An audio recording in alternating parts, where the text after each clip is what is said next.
Ya oke friends, selamat pagi, siang, dan malam. Ketemu lagi dengan saya Riyadi Ibnu Susanto. Masih dalam video-video pembelajaran matematika.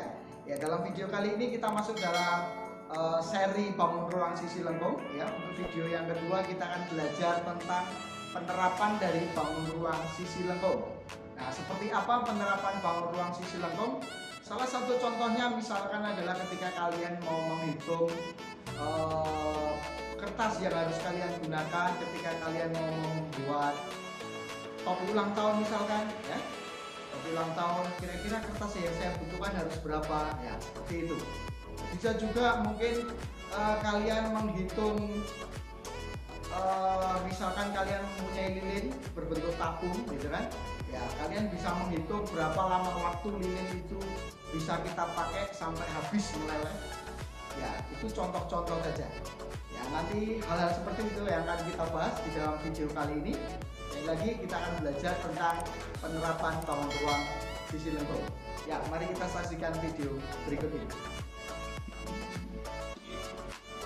Ya, oke, mari kita lihat bersama-sama penerapan tentang bangun ruang sisi lengkung dalam video kali ini. Ya, masih dalam seri bangun ruang sisi lengkung, kita akan belajar bersama-sama tentang penerapan bangun ruang sisi lengkung. Ya, oke, sebelumnya kita mengingat kembali rumus-rumus volume ya bangun ruang sisi lengkung, ya, dimulai dari tabung. Ya, tabung rumus volumenya adalah pi r kuadrat T, kemudian luas permukaan 2 pi r kalikan r plus T.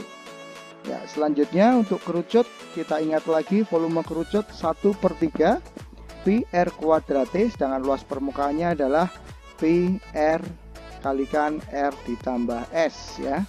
S ini adalah garis pelukis, ya, garis pelukis. Kemudian untuk bola, volume bola 4/3 pi r pangkat 3 dan luas permukaan bola adalah 4 pi r kuadrat. Ya, itu rumus-rumus yang nantinya akan kita gunakan dalam penerapan bangun ruang sisi lengkung. Ya, oke, kita lihat contoh soal yang pertama tentang topi ulang tahun. Ya, mari kita lihat contoh soalnya. Ya, di sini Kesia akan membuat topi ulang tahun dari kertas berbentuk kerucut dengan diameter 14 cm dan tinggi 24 cm. Jika Kesia akan membuat 5 topi, maka luas kertas minimal yang harus disediakan adalah titik-titik. Nah, kita lihat dulu ilustrasinya. Ini gambar topinya, ya, topi ulang tahun bentuknya seperti ini, berbentuk kerucut. Kalau kita melihat gambar ini, kertas itu hanya digunakan untuk membuat selimut saja, ya, selimut dari kerucutnya saja. Ya, nah mari kita lihat bersama-sama pembahasan dari soal ini, ya. Oke, luas satu kertas topi, luas kertas untuk satu topi, membuat satu topi itu sama dengan luas dari selimut kerucutnya, ya. Di luas kertas satu topi sama dengan luas selimut kerucutnya. Tadi kita lihat dalam ilustrasi sebelumnya tadi bahwa topinya berbentuk kerucut, ya. Bawahnya pasti berlubang, ya. Jadi hanya selimutnya saja yang terbuat dari kertas. Nah, karena selimut kerucut berarti luas kertas untuk membuat satu topi itu rumusnya adalah pi rs, ya. Ingat, S itu adalah garis pelukis, ya. Kita ingat lagi mencari garis pelukis, ya, menggunakan teorema Pythagoras, ya. Oke, S kuadrat, ya, sama dengan R kuadrat, ya, ditambah dengan T kuadrat, ya, ditambah dengan T kuadrat. Oke, seperti itu. Nah, kita lihat tadi R-nya diameternya 14, berarti R-nya 7, sehingga 7 kuadrat, ya, ditambah dengan T-nya 24, berarti 24 kuadrat seperti ini, ya. Sehingga kita hitung 7 kuadrat 49, ya, 49 ditambah dengan 24 kuadrat yaitu 576. Nah, oke. Nah, sekarang kalau kita jumlahkan, ya. Oke, mari kita jumlahkan. 49 ditambah 576 hasilnya adalah 625, ya. 625. ya. Karena S kuadrat 625 berarti S-nya adalah akar dari 625. Ya, akar 625 itu sendiri adalah 25 ya. Jadi panjang garis pelukisnya S-nya adalah 25 cm. Nah, ini tinggal kita masukkan ya, hasilnya ini kita substitusikan sehingga kita peroleh luas satu topi adalah 22/7 ya, kalikan 7 cm kalikan 25 cm. Nah, ini bisa kita coret sehingga tinggal 22 kali 25. Jadi luas satu topi adalah 550 cm persegi ya. 22 dikalikan dengan 25, 550 cm persegi ya. Jadi untuk membuat satu buah topi kita membutuhkan 550 cm persegi. Nah, tadi yang ditanyakan adalah untuk membuat 5 buah topi, berarti tinggal kita kalikan 5 saja. Jadi luas 5 topi ya, luas kertas yang dibutuhkan untuk membuat 5 topi 5 kali 550 ya. 5 kali 550 itu menghasilkan 2750 cm persegi ya. Oke, jadi luas kertas minimal yang harus disediakan oleh Kezia adalah 2750 cm persegi ya. Oke, itu untuk contoh soal yang pertama ya, tentang topi ulang tahun ya. Oke, saya rasa sudah cukup jelas ya. Kemudian kita lihat lagi untuk contoh soal yang kedua ya, materi tentang banyaknya gelas ya. Banyaknya gelas. Kita lihat soalnya. Ya, sebuah tempat minuman berbentuk tabung dengan diameter 50 cm dan tingginya 80 cm. Berisi penuh dengan minuman. Minuman tersebut akan dipindahkan ke dalam gelas-gelas kecil yang berbentuk kerucut ya. Tadi tempat minumannya berbentuk tabung, gelas kecilnya berbentuk kerucut dengan diameter 10 cm dan tingginya 15 cm. Pertanyaannya adalah hitunglah banyaknya gelas minimal yang harus disediakan. Nah, kita lihat dulu ilustrasinya. Nah, ini gelas yang berbentuk kerucut, ini contohnya seperti ini ya. Gelas berbentuk kerucut ya. Oke. Nah, langkah-langkah untuk mencari banyaknya gelas itu adalah yang pertama kita harus mencari volume dari tempat minumannya ini dulu ya. Cari volume tempat minuman, kemudian mencari volume dari gelasnya ya. Nanti kalau sudah ketemu tinggal dibagi saja ya, tinggal dibagi untuk mencari banyaknya gelas ya. Ya, oke, mari kita lihat dulu ya pembahasannya. Ya, pertama kita cari dulu volume tempat minuman. Karena tadi berbentuk tabung sehingga rumus volumenya adalah Pi R kuadrat kalikan T ya. Oke. Nah, Pi kali 25 kuadrat. Kenapa 25? Karena diameternya tadi 50 ya. Diameter 50 berarti jari-jarinya adalah 25 ya. 25 kuadrat kali 80 ya. Tinggal kita hitung saja 25 kuadrat ya. 625 dikalikan dengan 80 menghasilkan 50.000 ya, 50.000 pi cm kubik ya. Mungkin ada yang bertanya kenapa pi nya kok nggak diganti 22/7 atau 3,14 ya. Nah, ini di sini saya tetap menggunakan pi, jadi pi nya tidak saya ganti karena toh nanti pada akhirnya pi ini akan kita hilangkan kita bagi ya.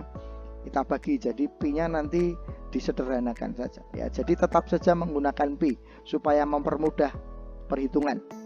Ya, oke, jadi volume tempat minumannya adalah 50.000 pi cm kubik.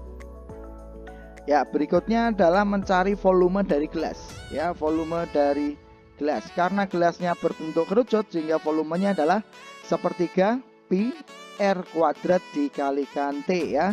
Sepertiga pi R kuadrat kalikan T. Ingat, pi nya ini biarkan saja pi ya, tidak perlu diganti dengan 3,14 atau 22/7 ya. Kalau kita masukkan angkanya jadi 1/3 kali pi kali 5 kuadrat ya. Kenapa ini 5? Karena diameter gelasnya tadi adalah 10 ya. Diameter gelasnya 10 cm sehingga R nya adalah 5 ya. 1/3 kali pi kali 5 kuadrat kali 15 ya. Nah, ini kalau kita coret seperti ketiganya dengan 15, ini 5 ya.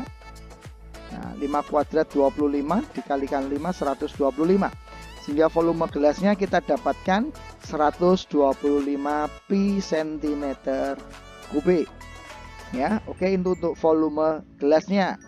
Nah, untuk mencari banyaknya gelas yang dibutuhkan, kita tinggal membagi saja. Ya, volume tempat minumannya dibagi dengan volume gelasnya. Ya, kita bagi. Ya, banyaknya gelas. Ya, kita bagi 50.000 pi dibagi 125 pi. Nah, di sini pi-nya bisa kita coret, kita hilangkan. Sehingga tinggal kita berhitung 50.000 dibagi dengan 125. Hasilnya adalah 400 gelas.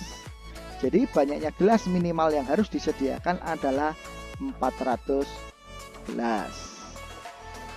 Ya, oke, itu tadi contoh soal yang kedua ya, penerapan dari bangun ruang sisi lengkung mencari banyaknya gelas yang dibutuhkan. Ya, saya akan memberikan satu lagi, yaitu tentang lilin ya, lilin yang terbakar ya. Oke, coba diperhatikan.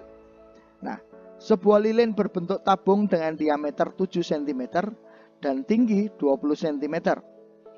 Saat lilin digunakan ya, maksudnya saat lilin dibakar digunakan, setiap 1 menit volume lilin yang meleleh adalah 2 cm kubik. Jadi 1 menit itu yang meleleh 2 cm kubik. Pertanyaannya adalah berapakah waktu maksimal lilin tersebut dapat menyala ya.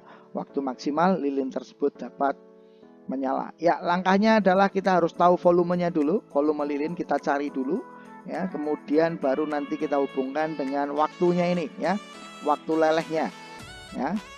Nah, kecepatan meleleh dari lilinnya itu 2 cm per menit ya, kecepatan melelehnya. Ya. Oke, nah ini ilustrasi lilinnya berbentuk tabung ya. Di sini lilin berbentuk tabung. Ya, oke. Ya, kita cari dulu volume lilin ya. Karena berbentuk tabung, PR kuadrat T ya. Tadi diameternya 7 cm, berarti jari-jarinya 3,5 ya. 3,5 ini jari-jarinya karena diameternya tadi 7 cm ya. Nah, tingginya 20, berarti 22 per 7 kali 3,5 kali 3,5 kali 20. Ya, kita sederhanakan, ini boleh dicoret 35 dibagi dengan 7 ini ya. Di sini 2 ya. Ya. 7 dibagi 3,5 itu 2, di sini 1 gitu ya. Ya, ini 2 sama 22 boleh dicoret, ini dicoret. Berarti nanti jadi 11.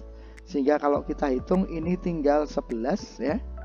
Kalikan 1 ini nggak perlu saya tulis, 3,5 ya, dikalikan dengan 20 ya, dikalikan dengan 20 ya. 3,5 kali 20 ini dulu lebih mudah, ini akan ketemu 70 kalikan 11 sehingga nanti volume lilinnya ketemu ya, volume lilinnya adalah 770 cm kubik ya, volume lilinnya ketemu 770 cm kubik ya. Ingat bahwa setiap menit ya, kecepatan melelehnya adalah 2 cm kubik ya. Jadi setiap 2 cm kubik itu membutuhkan waktu 1 menit. Nah, sehingga untuk mencari waktu meleleh sampai habis ya, kita tinggal langsung dibagi saja. 770 cm kubik dibagi dengan kecepatannya, yaitu 2 cm kubik per menit ya, dibagi saja. 770 dibagi dengan 2 ya, dibagi dengan 2 ya, dibagi dengan 2 cm kubik per menit, sehingga kita dapatkan waktunya adalah 385 menit ya, atau 6 jam 25 menit ya, 6 jam 25 menit ya. Jadi kalau lilin itu digunakan sampai habis, itu waktu maksimalnya adalah 6 jam 25 menit. Jadi lilin akan terbakar selama 6 jam 25 menit. Ya, oke, itu contoh soal ya, penerapan dari bangun ruang sisi lengkung ya. Ada 3 contoh yang sudah saya berikan ya. Nah, tadi yang pertama itu tentang topi ulang tahun, kemudian tentang banyaknya gelas, dan yang ketiga ada lilin terbakar. Nah, nanti mungkin kalian semua bisa juga bisa menerapkan rumus volume dan luas permukaan bangun ruang sisi lengkung ini di bentuk-bentuk soal yang lain. Ya, ini 3 ini hanya contoh saja. Ya, oke. Demikian untuk pembahasan atau contoh latihan dari penerapan bangun ruang sisi lengkung. Ya, oke. Terima kasih untuk kalian yang sudah dengan setia selalu menyaksikan video-video pembelajaran dari saya. Ya, bagi kalian yang baru pertama kali menyaksikan video pembelajaran dari saya, jangan lupa like, subscribe, dan komennya. Dan jangan lupa bunyikan tanda lonceng sehingga ketika saya mengupload video-video yang terbaru kalian mendapat notifikasinya. Ya, oke, terima kasih. Semoga bermanfaat.